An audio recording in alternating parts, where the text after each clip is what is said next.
Imagine living almost 2,000 years ago during the Roman Empire. You are not an emperor.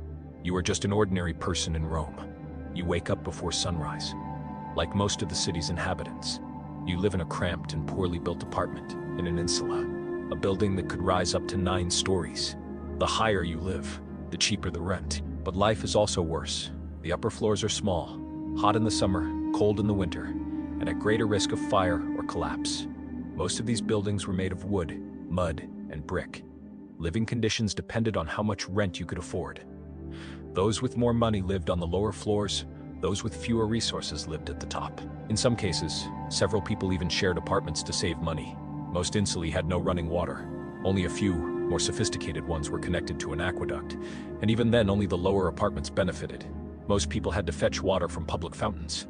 Public toilets were called latrini. They were shared spaces with no privacy. Waste fell into running water and was carried away to the Tiber River. Often people living on the upper floors used chamber pots and emptied them out the window.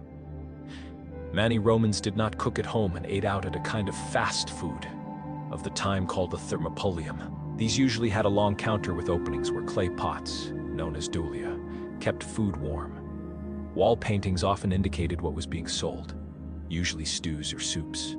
They might also sell cheese, wine, or salted fish. The average lower-class Roman had little or no fruit or meat in their diet. Most cheap meals consisted of grain porridge, bread, and low-quality olive oil.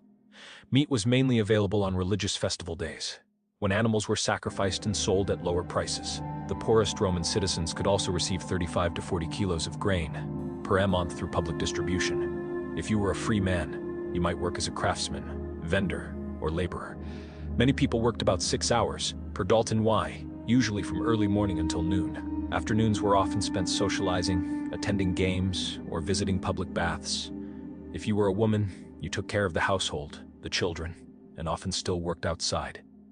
The streets were noisy and chaotic, full of vendors, carts, and animals. There was no police as we know it today, but there were forces responsible for public order, like the urban cohorts and the vigils, who also fought fires.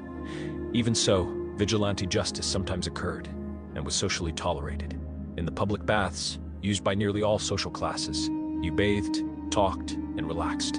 And sometimes, you attended spectacles at the Colosseum. Gladiators, roaring crowds, intense excitement. Life in Rome was not luxurious for most people. It was hard, uncertain, and demanding. But this is how millions of people lived, every day, at the heart of the greatest empire of the ancient world.